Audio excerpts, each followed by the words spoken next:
Welcome, Carrie, to the podcast. Oh, I'm thrilled to be here, Leah. Thank you so much. Can you give the audience an introduction of who you are and what you do? Oh, sure. It's a fascinating question. I was actually asked this question over Thanksgiving at my in-laws to people who I'd never met before. And it's like, wait a second, what do I do? Like, how do you explain quantum clinician to someone who has no clue what that is, right? It's a challenge. And it's a challenge. And so, like, I'll do my best here, right? And so I didn't start off delving in what I would call the quantum world. I started off with a pretty traditional background in, undergraduate degree in biological sciences, looking to either go to med school or grad school. And I just had a mental breakdown. And so I like helping people. I liked working with people. I did not want to be in a lab. And there was something at the time about traditional medicine that just turned me off. It just didn't feel like the right fit. I couldn't even pinpoint why at the time. It just didn't feel like the right fit. And so, I went on and I became a massage therapist and a personal trainer and got my master's degree in clinical nutrition, all working with clients just to kind of help them better their health. And there came a point where I thought that diet and exercise were supposed to do everything, right? That was like, if you had your diet and your exercise right, you would be fit and healthy. And that wasn't the case. And I also then started experiencing my own health challenges, right? From a college athlete, I wasn't feeling my best, but then I had my first child and I just fell into digestive issues and sleep issues and the worst fatigue of my life. And I knew that something was missing, right? There had to be another aspect of health that I wasn't aware of. And so I stumbled upon the work of Dr. Jack Kruse, which really opened my eyes to quantum biology, this idea that the body operates below the chemical level that I was taught, right? Like we're taught we're just this big bag of chemicals. And so now I tell people, and that's what I do. I help people, and I've helped myself heal using light and water and electron gathering strategies and nature, because I think that's really foundational to health. Not that the other things don't matter, but this is really what was the game changer for my health and the health of my clients.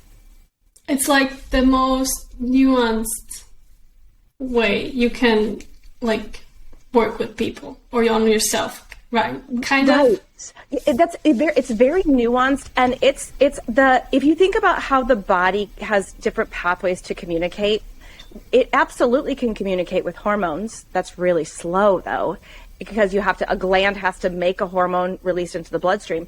The body can communicate with chemicals. It absolutely does that, but that's also very slow. So we are so complex, having this amazing conversation, and my body just kind of on the periphery of my consciousness is also aware of the weather, the noise. Like I have so much that's going on in my body right now. There had to be something that was really coordinating all of it and organizing it at a faster speed. And that's where the quantum world comes into play, because it's communication basically using light, the speed of light, vibration, sound, electrons, protons, those fun fun things. And once I kind of realized that was the operating system for the body, we could kind of implement strategies to optimize it, and then the health just builds from there. Sure. So let's lay out those foundations. What are they? Okay. So in terms of what's foundational, it's the fact that my body needs the appropriate light signaling. My body needs to actually be hydrated, and I'm not talking about just the water that we drink. And not only the correct light signaling, my body needs the correct darkness signaling. So it needs to know when it's time to switch, right? Switch from the light, what it does during light, to what it does during darkness. And to understand that the energy currency of the body isn't food, which was a hard one, right? All food ultimately breaks down into electrons. So the energy currency of my body is electrons.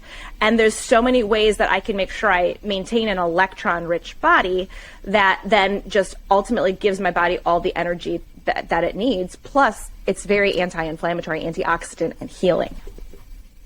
Right. If you do the things right, you shouldn't be inflamed. It should just work harmoniously. Yeah, the body, bodies just don't break, right? Inflammation is a sign that the body is trying to heal something. and that there's something that's missing, or we're continuously doing something. Like it's that continuous paper cut, right? It's like you always cut yourself in the same spot. The body is trying to heal it, but it's never going to fully be able to heal it because you keep cutting yourself in that same spot. So part of it is, can I give my body everything it needs at that foundational level to have the energy and the information it needs to heal, while I'm also searching for what I might be doing from the higher levels that are causing insult to my body? Is it processed food? Is it a toxin exposure? Is it too much non-native EMF? You know, those sorts of things. So I find that kind of working those strategies and finding out it's not a set protocol for everyone, but there are foundational things that we can work through and really determine what one's body needs uniquely for their own health and wellness. So let's start with light, because that's probably the most overlooked one, I think. Because the other ones are kind of physical. You can touch them. You can do something with it. But the light is just, ethereal in a way. Yeah, listen, it took me understanding the deep science of light and circadian rhythm before I actually started even wanted to try to apply it. Because it almost sounded like, what, light? Are you telling me that my light bulbs are hurting me? That just sounds too weird. And so light is, let's start with circadian rhythm, right? Yeah. Every creature on this planet, for the millennia to millions of years, however far back you want to go, there's always been two signals that all living creatures have tuned themselves to. The fact that there's a period of daylight and the fact that there's a period of darkness. And that is something that is really, really specific to one's location on the planet, right? And the time of year.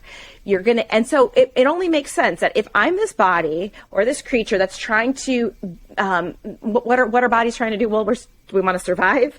We want to reproduce, right? Survive and make babies, which requires a lot of health and energy and vitality. And so if my body wants to be able to do that, it's going to say, okay, it makes sense that Carrie needs to do certain things when there's daylight versus Carrie needs to do certain things during darkness. It'd be silly for my body to say, yeah, let's get into some deep restorative healing in the middle of the afternoon when I'm still moving. I might, be using my muscles really, really vigorously. So we've kind of partitioned our activities. It's called a circadian rhythm to healing and restoration activities at night. Kind of we go into shutdown mode. We've all shut our computers or put our computers into sleep mode, right? We kind of shut things down and Hopefully, do healing and recovery. Yeah, right. And then, and then during the day, there's what can I do that optimizes my ability to survive and have optimized hormone levels, basically to make a baby.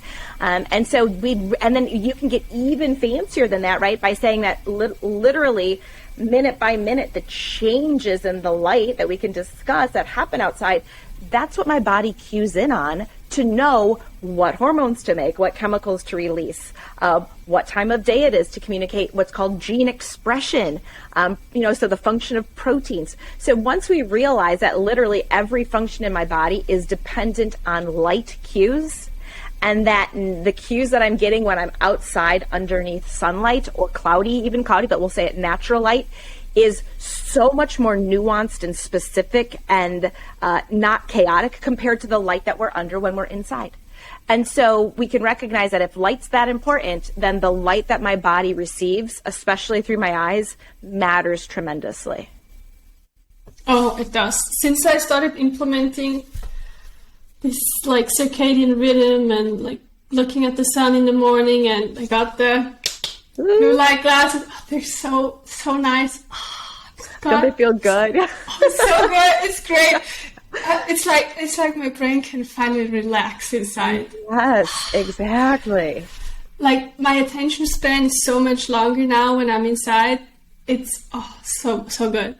Lovely. So yeah. Oh my god. I should stop. I know, I could gush on and on about it too. I felt it that's, and it doesn't take long. I would imagine you noticed within a fairly short, let's say relatively short period of time, that these changes were happening. It doesn't take years of this before your body. I felt it immediately, but I'm kind of sensitive, so sure. Yeah. I just put them on and was like, oh, that's why. That's exactly, yeah. For me, it was 3 days of like the natural light in the morning with being aware of the artificial light at night, where I was just like, holy cow, my life has changed. So let's start with sunrise. Why is that important, and why is it worth it to go outside in the morning instead of looking at your phone, just switching on your lights inside, doing everything inside, just like even just opening your window and looking out? Why is that worth it?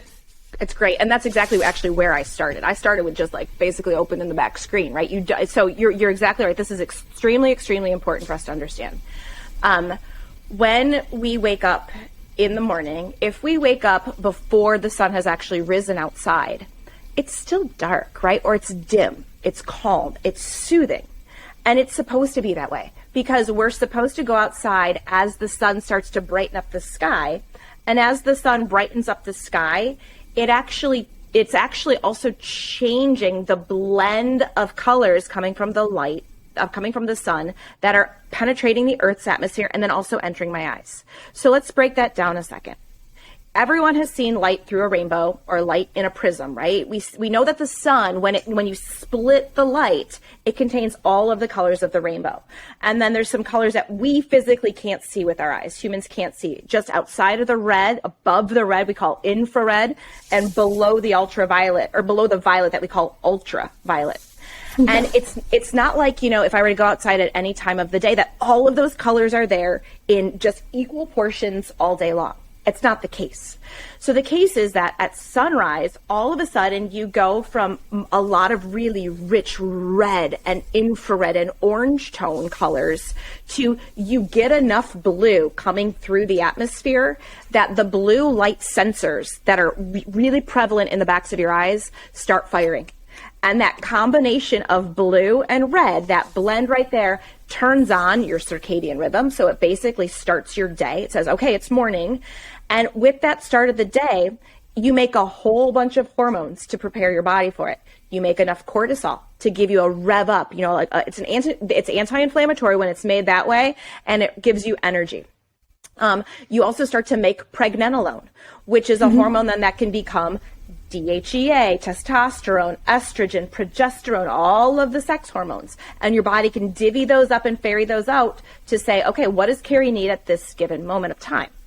But the signal that's needed is that morning blend of red and blue, which if we were living like natural humans were living, we would get it every single day. We'd be outside. We couldn't help but get that signal into our eyes. Right. What happens when we live indoors and we don't understand this, like I did for, 35 years of my life, was, we wake up and I don't think anything of flipping on the bathroom light, super bright, going to the bathroom, washing my face, taking a shower, flipping the kitchen lights on bright, making coffee, making breakfast, getting ready for work, getting the kids ready for school.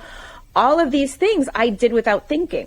But when you look at the colors of light coming from those light bulbs, it is a massive amount of blue and almost no red. That would never happen in nature. Red is always there, and then the blue kind of comes to meet it, elevates slightly in the middle of the afternoon, and then the blue goes away until sunset. And the red stays pretty darn consistent. But modern lighting has confused that. And so we basically automatically jump to a time of day where blue is elevated over red. We jump our brains into the middle of the afternoon. And we've missed all of that morning kind of hormone balancing and circadian rhythm starting that we would have gotten if we were outside. And the same is true if we stare at a screen, like if I flip my cell phone on, the TV on, the computer, the tablet, it's all the same. A very dominant blue with almost no red. And so that right there starts our day off where we're dysregulating all of those hormones that we would be balancing within the first hour of sunlight.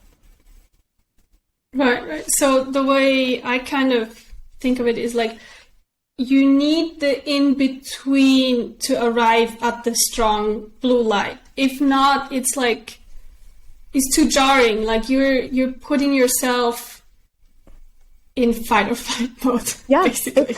It's stress. It's exactly right. It's very stressful to go from a very calm state sleeping to all of a sudden, it's the middle of the afternoon. the brain is like, what did I miss? What did I miss? Where am I? How did this happen? I say this to my clients all the time. There's nothing more confusing to the body, specifically to one's nervous system and to one's mitochondria. There's nothing more jarring than not knowing the time of day or skipping hours and thinking all of a sudden it's the middle of the afternoon. It's like, what happened? Where did the time go? Right. Because naturally it wouldn't be possible. Exactly. If we didn't have our lights. Exactly. It's impossible. It's exactly right. And the reason why it's gotten, I think, especially bad over the course of the past 20 years is, at least incandescent bulbs that we used to have, they had very little blue light, lots of red and infrared.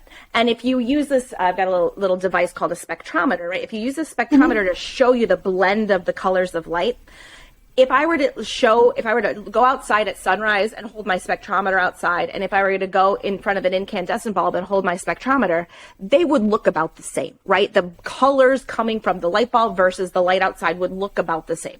A little bit of blue that I would perceive, lots of red, right? That kind of combination. And so it really wouldn't give us that confusing circadian rhythm or that stress response if we flipped on a bunch of incandescent bulbs. 20 years ago, screen technology wasn't really a thing either. I mean, 20 years ago, where was I? 20 years ago, I was living in Europe, actually. I didn't have a cell phone. You were in Europe? Yeah, I was in France for... that's when you were in France. Okay. Yes, I was in France, yeah. And so I didn't have a cell phone, right? Right. I know my kids were like, wait, you lived in Europe and you traveled all around Europe. I was like, yeah, you went from payphone to payphone. You had like this phone card, right? But like, needless to say, screens weren't a thing. We had occasionally watched television. Light bulbs were incandescent. And so it wasn't as confusing. But fast forward now, screens are everywhere. Everyone has them. And they're really strong. They're so much stronger. Oh my God, the what's it called? The hertz of like the flicker of the screens is so much faster now.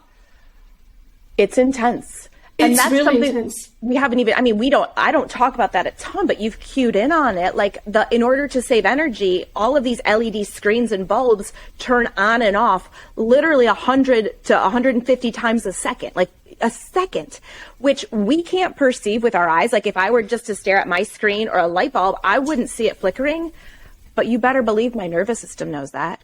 Mine does. Oh my God. Yeah. Does it make you, it makes me cringe just thinking about it. Like, and people are wondering why they're so stressed out when they get home from work or after a day of staring at their computer. And it's like, part of it may have been some of the mental stress that you experienced at work. It's there, yes. But a whole heck of a lot was because your screen was going like this all day long at you. Like, holy cow, right? Yeah, like when I bought this computer to do the podcasting and editing, because I needed a new one, I thought it has like 156 hertz, like the screen, the refresh rate or whatever it's called. And because I'm really sensitive, I just noticed it looking at the screen in the shop. But I thought like, I need the stronger computer, the better graphic card, because if I don't have it, I can't do what I want to do. So I'm just gonna get the better one because I want to keep it for a few years because everything is obsolete so fast. And I can't stay in front of the computer for long. I just can't. Like I open a window next to it. It helps a little bit, sure, but I can't lower the refresh rate. I can't put it down to 60. I can't anymore. Have you tried that software that does it? This might save your eyes because and your nervous system, because there's a software called Iris Tech software. Okay. And maybe what I'll do even is I'll give you a link to it that you can maybe post somewhere with this, or if you have show notes, or just in case people are interested, because it's a company that realizes that this is an issue, and it lets you put the software on the computer. It eliminates the flicker, or pretty darn close to eliminates the flicker, and it eliminates the blue light, the artificial blue. Mm-hmm. It's so soothing. I would be really curious what you think of it. And it's not insane, right? It's like a one-time purchase. I want to say it's like $80 or something, right? So, but not like $8,000, right? We're not looking at like a massive investment. And it could really, I encourage everyone possible, if you're staring at a computer all day long, like talk about calming your nervous system down. That's the way to go. Oh, I need that. Oh my God. 'Cause I even went to the computer guy to do it, and he downloaded the graphic card update thing and to see if they can lower the hurt. Couldn't do it. Right. This is a specific software that knows that this is a problem. And I was grateful to find it. I'm gone. After this, it's time. Done. No more. Even if it would cost €300. Right. Think about like then what I say when people do that, like, and even when you put your blue blockers on, it's like this moment of right? You build your stress threshold, or you lower your stress load so that you're able to handle all those other stressors. Is it a kid screaming in the background? Is it a boss with a deadline? Is it a traffic jam? But like, take care of these ones that you don't even realize are a massive stressor on your body, and just watch your stress capacity increase massively. It's so true. It like spot on what you just said. It's so true, because like you put those things in place and then you have the energy to focus on whatever else is going on. Exactly. And like you said, focus. I think half of the reason why people lack focus is because subconsciously what we're trying to focus on oftentimes is a screen. And subconsciously their brain is like, I can't take this anymore. Look away. Or like, go do something else, because of the fact that they're trying to protect the nervous system. And so there's a lot more focus then when we're not staring at something that's going like this to us all the time. Thank you for letting me talk about this. I don't typically get to talk about Flickr on podcasts, but it's such an important topic. Oh, it made me think of the kids that are growing up with this. Oh my God. Oh, because I know. Like nowadays, you can kind of see the difference in the generations. Like I've tried to pay a little bit of attention, and it's like our parents grew up really robust and strong. Still, grandparents, they were good, and it's don't even need to talk about it. And then our so let's say the people that are between 50 and 60. Right? They had technology come really late in their life, and they started carrying around a phone and watching TV daily, like late in their life. They grew up actually without it, which is crazy, right? Yeah. And then there's like, I don't know, how old are you? I'm 41, so like technology didn't really I thought you were 10 years younger. I feel so much younger than I ever was. I looked so much older than this. It's not even funny. So thank you, though. I appreciate that. Yeah, technology, like even in college, I had a computer, but I didn't have the capability to text or use the internet on my phone until like 5 years after college. Right. Right. You grew up without it. Without it, yeah. And it's like your body like grows so much more coherently. There's less I call it noise, right? Right. It's like there's signals that the body needs, and grandparents, parents, my generation even were able to tune into that signal that much more strongly because there wasn't as much noise or distraction. Right. Like it's it's noise. It's that static kind of, it disrupts the signal. Yeah. Right? Absolutely. So now, even when you look at the kids, like so many kids have like dark circles and like sunken in like eye sockets, and like, they're kind of like a little sickly, like, it's like, and chubby. Yeah. It didn't used to be like this. They're weaker. Like they're more fearful and weaker physically. Yeah, absolutely. The fear thing is real. Like there is a lot more anxiety and fear in kids these days. And I think that is I think they're more perceptive of these, this noise, this signal, not necessarily hearing it, but like their body is, right? Their body recognizes that there's a threat in their environment. And so they are way more prone to anxiety, fear, depression.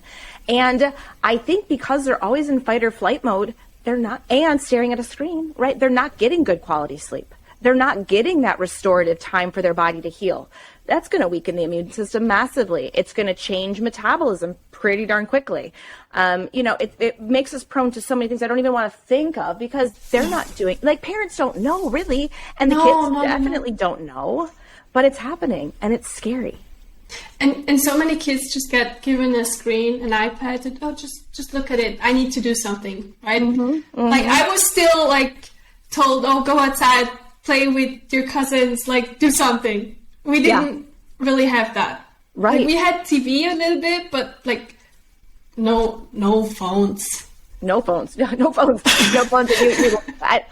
No phones. And we didn't have, my dad didn't even give us a remote control on our TV, right? He was like, can you get up and change the channel, please? Like, we had to actually physically get up and twist the dial.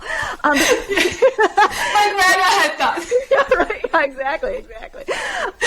And so yeah, it's different.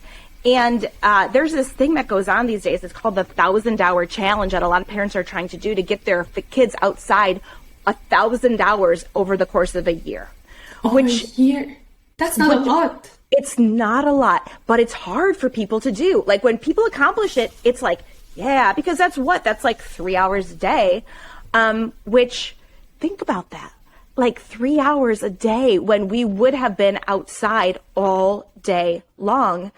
And if not outside, at least in what I would call an outside-like environment, because we wouldn't have had windows that would be blocking all the light.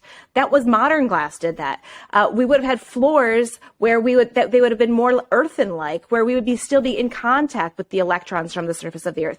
And so it really has only been within the past 30 years that we've drastically changed our environments, and the consequences are, I think, pretty alarming if you look at this trajectory and how it might be heading. Yes, I know. I don't want to depress people. There's solutions.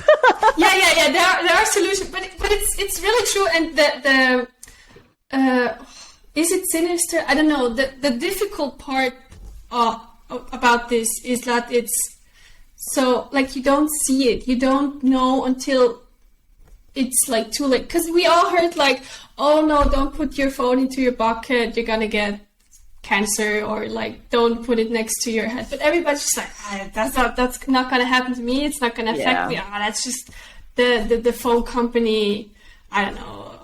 Well, it's just a lie, or it's not true, they call it conspiracy. Like I think that word is purposefully thrown around to like get people to be like, oh, that's BS, right? That's bullshit. We don't need to worry about that. Or it's just too weak to be considered, right? I think that's where most people, because I think people think about it, but they think that it's not going to make a difference. Like it's too insignificant, right? It's just on the edge. Sure, absolutely. And the crazy part about this, though, is that this pattern has definitely repeated throughout multiple industries. You know, when you go back 100 years. We heard the same thing about smoking. We heard the same thing about asbestos. And so it is. It's like, I think finally we're reaching this threshold of information and knowledge and awareness where people are like, oh, okay, maybe I won't talk with a cell phone to my head all day long, or maybe I will not carry it on my person, my body anymore, because it could make a difference. And I'm really hoping we get to that point where no kids ever use a cell phone like that. I'm frankly grateful that kids are texting now instead of talking on the phone, because at least they're not holding radiation to their brain, even if it's a little outside of their body, it's better than being directly on their brain and opening that blood-brain barrier up. So. Oh, I hate those wireless. Oh yeah, don't get me started. Okay, that's you're right. That's what came now to replace it. You're absolutely right. Those again. When I was flying, I don't fly a ton, right? I don't travel a ton. Well, maybe a couple times a year. But this last trip, everybody on the airplane had those, and I was just kind of like, I would say 90% of people. I was just kind of like, I was like, don't say anything. I wanted to tap everyone on the shoulder, like, don't say anything. My husband looks at me, he's like, don't say anything. He knows. It's like someone got their screen really bright. Like if we were flying a night flight and somebody had their screen really bright, and he looked at me, he's like, don't say anything. Excuse me. You know, like what you know, though, you want to share. You want people to know as well. But yeah, it's like, it helped me so much. I want to help you too. But I know, he's like, they didn't ask. It's hard. Okay. I'll spread the word this way. I'm grateful for podcasts and stuff like that. This is how I'll spread the word. I'll leave people alone. Here, people actually want to hear this information. They're actually clicking on the video to hear it. So that's key, because people aren't ready until they're ready, you know? Right. And sometimes it takes a couple of times to be like, wait a second. And then finally, ultimately, I don't know anyone who hasn't gone into this pathway of light and recognizing light and been like, no, I'm just going to go back to turning on all my artificial lights again. You know, like no one's gone into this and then said, oh no. Like, I'd much rather be under fluorescent lighting. Like, no. It's so much better. No one ever, right? Like, no. It's like, but the small changes, they actually do make a difference. I think I heard it from you maybe that it's possible to plug your phone in with Ethernet. I just turn it on airplane mode. I didn't know that it's possible before. So I did that and it's like, oh, so nice. Yeah. I can hold my phone longer. I'm more alert when I do it. It's great. Like, it really makes a difference. That's a prime solution, right? Like, if we just went back to, okay, my son likes to be on his iPad here and my daughter likes to be on her cell phone there, and we just go back to the old school ports in the wall even, right? Where you have a little Ethernet cord and you just plug it in. If you even go to that situation, it's like, okay, well, at least when they are using it in the house, in your house or in their apartment or wherever they are, that they're not being bombarded by this signal, this chaotic signal that's really wreaking havoc in their bodies. And so that's a simple solution. It's just we have to recognize that we need it and ask for it and start to demand it so that it becomes a thing again. You know, that we go basically revert back to hardwiring everything again. Like, but I loved having Ethernet. It's faster. It's there's no radiation. If I were to hold my EMF meter up, my radiation meter, up here, like this, there's nothing, right? Like this is what I call my safe space, because like there's zero EMFs in this environment right now, and it feels really good. Yeah. It's the small things do make a difference. I think that's important to like get across to people, because that was also my what held back me with implementing those things. Mm-hmm. I thought like, oh, the sunrise or even close to sunrise, it's not going to make a difference. Oh, the Ethernet cable, it's not going to make a difference. Then I tried it, it made a difference. Then I got the glasses. Oh, it made a difference. And maybe you want to just like explain more solutions. Yeah. I'll explain more solutions, and I'll explain why little changes matter.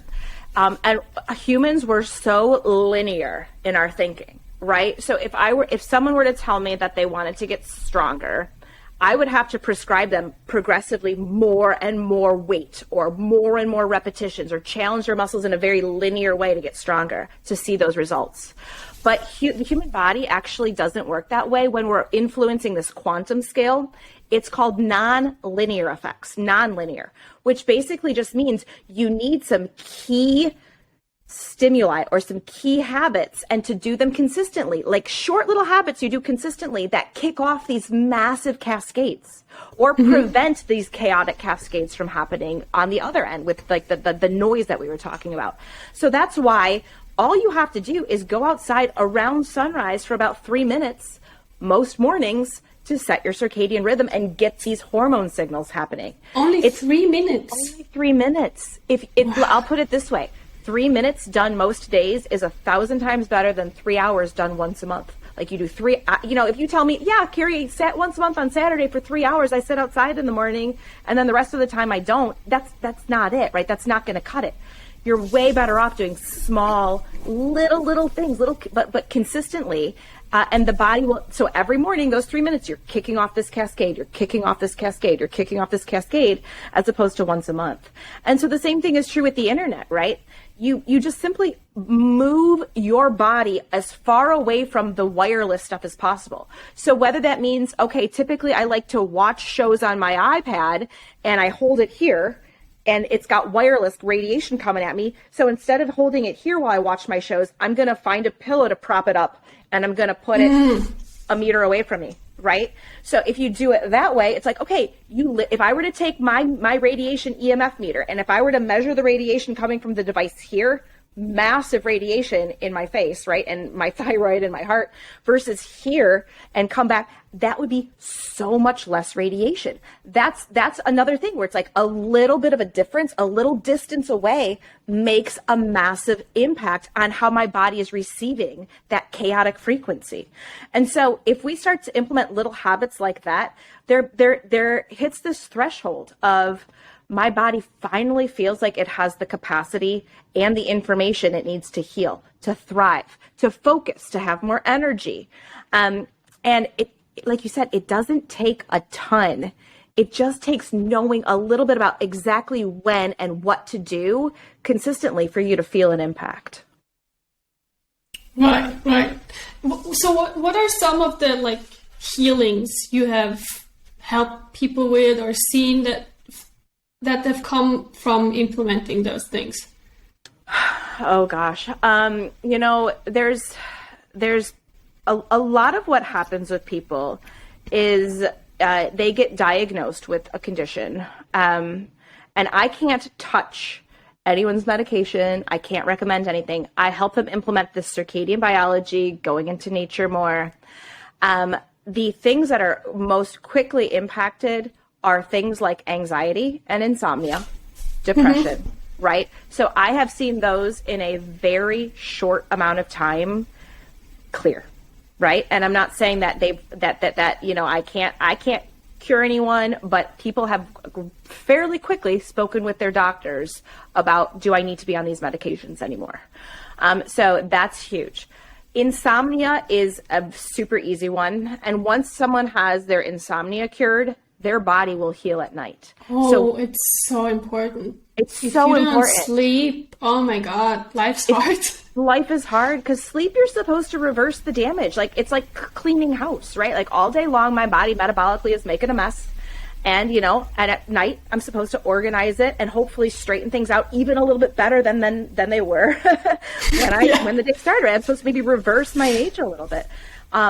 And if we don't sleep, we don't get that. And the reason we don't sleep these days is the artificial light at night entering our eyes, which is why I know you're aware of this, right? But these red tone or orange tone style blue blockers are a game changer. Because if you block that artificial light from entering your eyes, which are the biggest sensors of light in your environment, then especially the blue light, if you block it, you tell your brain it's nighttime finally. You allow your pineal gland to make massive amounts of melatonin to put you to sleep and then do all that. The melatonin puts you to sleep, but it also goes and repairs all of your tissues and your organs when you are asleep. So you need a massive amount of melatonin. And so what does that look like? That looks like changes in arthritis. So osteoarthritis is a huge one that can go away. Thyroid issues are massively impacted by this as well. I work with clients who are using both traditional cancer methods to help their bodies and also alternative or just more alternative methods. And when they allow themselves to implement these therapies with it, it makes a huge difference in terms of getting the results their body needs. So cancer is huge these days. But I've had clients completely get rid of any traces of it using this stuff. In addition to, we talk nutrition, right? We make sure you're not eating garbage. We make sure you're moving your body. But this is the foundation upon which we then layer that stuff on. But you'll talk about breast cancer going away. I've seen. You talk about uterine cancer going away. So it's powerful. And it's so empowering for clients to say, wait a second, my body can heal, can thrive. I'm not afraid anymore, right? I'm not afraid of whatever diagnosis I get, because I know that it just means that my body, a diagnosis is my body trying to heal from something. And I can look in my environment and look at my behavioral choices and find what might be causing the chaos and get rid of it. And my body's going to help me heal again. So it's not like this death sentence. And then, really, really easy things to see are like diabetes, right? Diabetes responds and blood sugar dysregulation responds so well to paying attention to your light environment. I see people who have horrible blood sugar simply because they've got the wrong lighting around them all day long, especially at night. Like, you can create diabetes and obesity simply by staring at the TV until 2:00 in the morning. And you can pull back on that, and your body says, oh, I don't need all this blood sugar running through my body. It's nighttime. I can lower my blood sugar and I can go into my healing mode. Lots, right? There's lots that can be accomplished with this. And it's a blessing to know this stuff and to be able to share it. So it's really cool when clients contact you and they say, they tell you these stories of how their body has healed itself using this stuff. Yeah, you just wish more people would know about it, right? Yeah. We're at this, I think we're at the cusp of that. I think we're at the threshold of people finally, there's enough illness and disease and sickness in the world, and the results that people are getting maybe with more traditional, what they would consider traditional or normal ways to tackle it, they're not getting the results they want.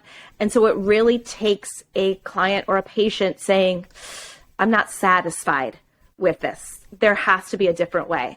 And they're seeking out, people are seeking out nutrition more. Like, what about nutrition? And the next layer, once they seek out nutrition and they realize this is important, but is there anything else? You kind of get down that journey of what else can I do for my body? You get excited almost about it. They find this, we're really starting to spread the word on this quantum health. And I'm really excited because I think this is the one that's super easy for people to implement, and it's foundational. Yes, very foundational. And you just explore the world, let's say, and you find one thing after another, you try it out, you implement it, and then when you've figured it out for yourself, you can move on to the next thing. And then, you add the water, you add the light, you have got your nutrition down, more or less, and then it's good enough, and then you add something, and you just build your health that way. And you just see the results. It's really good. Yeah. It's going to have to come from the consumer, though, for sure. We're not going to be able to have you don't make a lot of money with this. Those things are mostly free. I'll tell people to go outside in their bare feet, right? Millions of dollars. Make it rain. Right. No. Legitimately, this is a work of the heart, right? I want people to understand how life-changing this has been for me, and I think that it can feel the same way for them as well. I know. No, I know. It's give me $50,000 to go outside for free and stare at the light, and no, just go into nature and sky gaze, right? But it's healing. We need to know it's healing. Ancient civilizations knew it was healing, right? Everyone had a connection with the sun.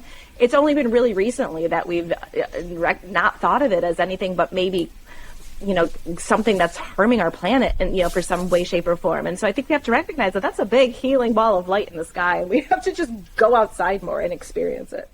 Yeah, so many people are getting more and more afraid of the sun.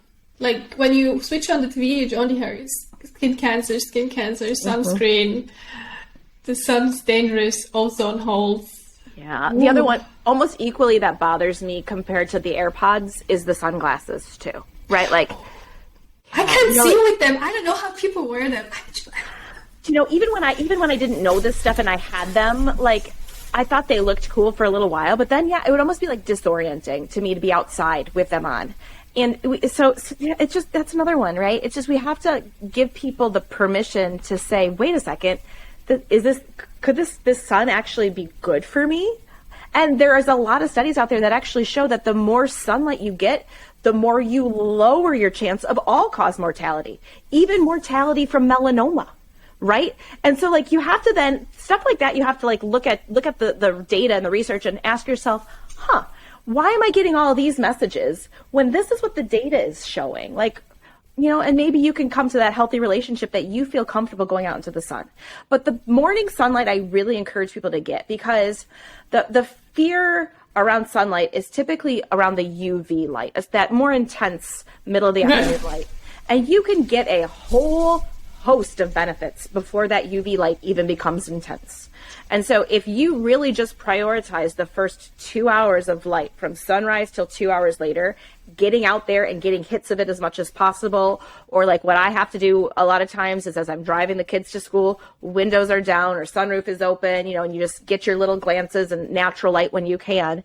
It matters. And there is zero UV light, right? And you're getting a massive boost of all of those hormones and this focus and energy all in those first 2 hours. And that's typically enough for people to be like, I do notice a difference from getting more light. And then they're more willing to explore those other wavelengths of light that were traditionally called harmful throughout, you know, the past 100 years or so.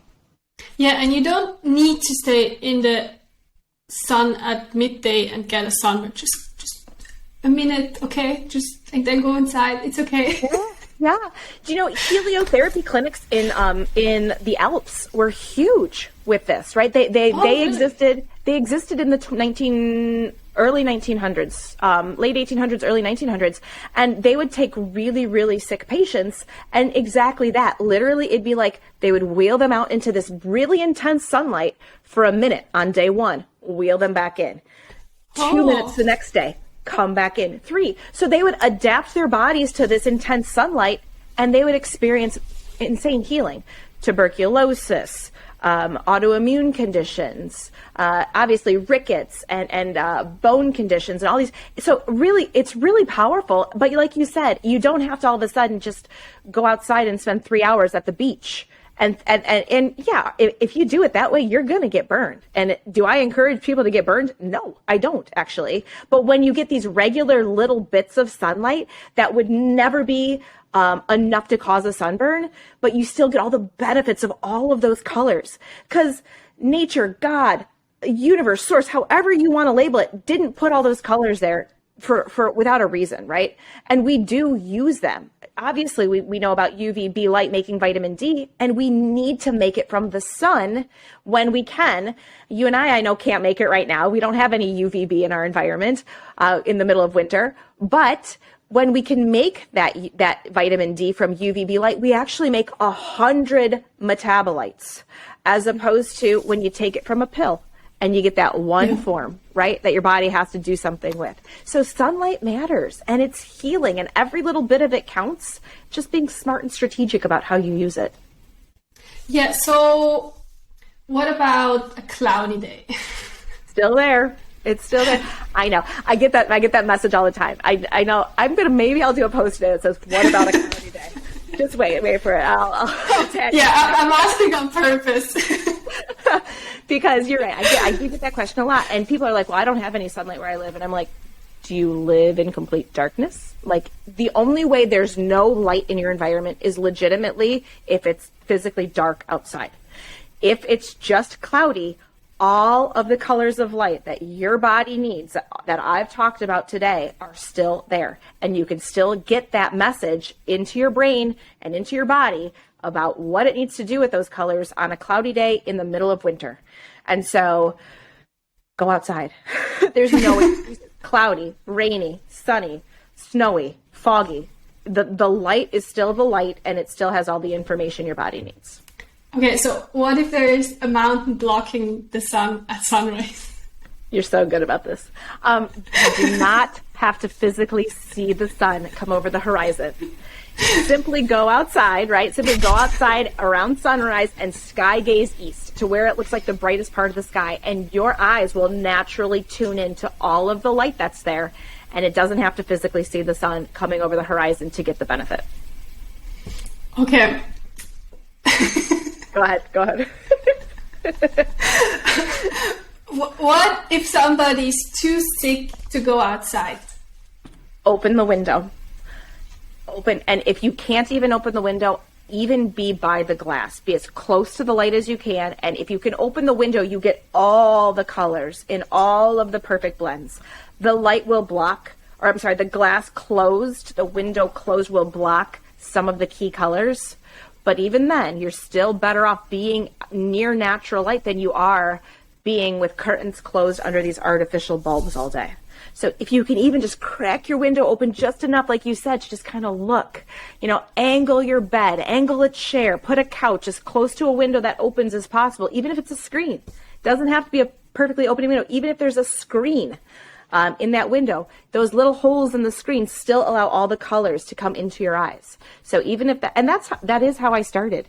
I didn't even open the screen on the back patio when I started doing this. It was like, because it was middle of winter, I was like, I'll give this a try.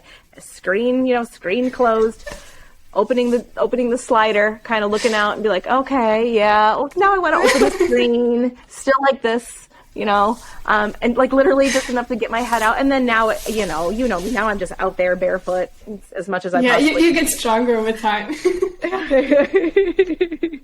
Okay, what if the window is not facing east? Still do it, right? Because the color is still there. These are great questions because the colors are still there. Everything your eyes need to tune into. We are so sensitive to the different colors of light, so sensitive to it that you could be in a cave and just kind of near, like around the opening of the cave, and all of the light would still be coming in and your eyes would be picking it up. Okay.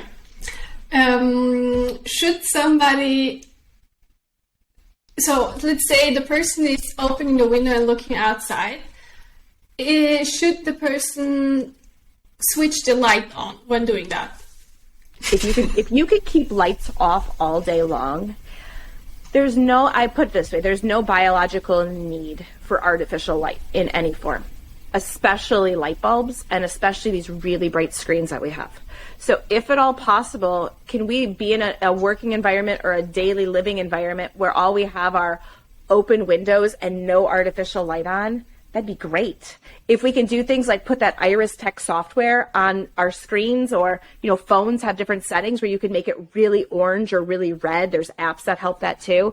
If you can do that, that's living pretty darn close to like a modern human, but still out in nature.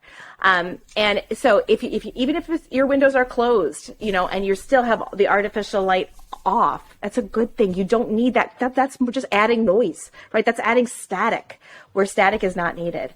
So if at all possible, lights off whenever, and then opening windows when you can, driving with windows down when you can, going outside for these little tiny breaks to kind of resync to all the brightness and all the light that's out there that your little sensors in your body can pick up. Okay, so somebody can't get up at sunrise. It's just too hard at the moment. Yep. Is it worth it to get up as early as the person can and then go outside? Get outside as soon as your body can. Then for a lot of my people who are either night owls or in enough pain or fatigue that morning is a hard time, you have to be diligent about actually seeing the sunset, which is typically a lot easier. Like try to go outside around sunset, and then after sunset, block the artificial light. What does that look like? Protect your eyes, right? Protect your eyes with an orange tone or red tone blue blocker. Dim your house as much as you can, or make it completely dark. And then you'll start to shift your circadian rhythm. You'll start to go to bed earlier and earlier and earlier, wake up earlier and earlier and earlier. And it's a process, right? I'm not saying it's going to happen overnight. It can be a big time process. Night owls, like the clients I've had who've been night owls for literally 60 years, 65 years of their life, they're still shifting, right? Like it takes a while, but I have seen it shift. I've seen it happen. I've seen people who have literally gone to bed after 1 o'clock in the morning their whole lives, and now all of a sudden it's like a 10 p.m. bedtime. So it's like, So it can happen, but you just have to kind of slowly shift your body. There's still a benefit. There's always a benefit to going outside, and the earlier and earlier you get, the more you get that good information to your body at an earlier time of day, and that just kind of, it builds up. It adds up onto itself as you do it day in and day out. And it's okay if it takes like over a year to make that shift, right? It's okay. Yeah, it absolutely is okay. But here's what's encouraging too. Now, because I do have people who are like, okay, I'm buying into this. I want to make this shift. Like, let's do it. There's great research. Plus, I've seen this firsthand in people who go camping. People who commit to like a long weekend camping literally it's like a screen detox. Like you have your phone, you don't use it, you're up with the sun, or you don't have artificial light. You just legitimately go camping. You can recover almost all of your circadian rhythm in that weekend. 75% or more of it. Like, you can really readjust pretty quickly if you're willing to do that. And so you can kind of do a camp from home experience as well, which is just commit to never turning on. I encourage people to do this when the climate is right. Open windows, as many open windows as you can. Never turn on an artificial light. Put your screens to the side, right? Try to only look at your screens if you absolutely need to when you're outside under all the bright lights, right? And then come back in, put them away. It's a really interesting thing for people to do for about a week at home, their camp from home experience, to really start to get their body back in touch with their natural light-dark cycle in their location.